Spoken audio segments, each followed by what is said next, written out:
ए भैया तार बाबू के बियाह होता हो। का बात करता रही बुढ़ापा में? अरे तार हो बाबू ना होई बाबू।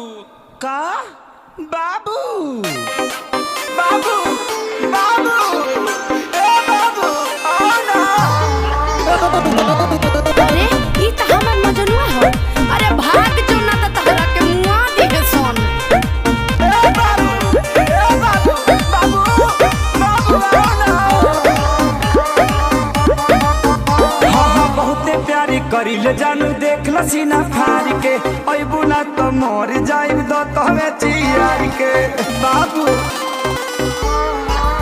ना बहुते प्यारी करी ले जानू देख ल सीना फाड़ के आवो ना तो मर जाइब दो तवे चियार के। मेरी शादी में अड़चन लाओ ना।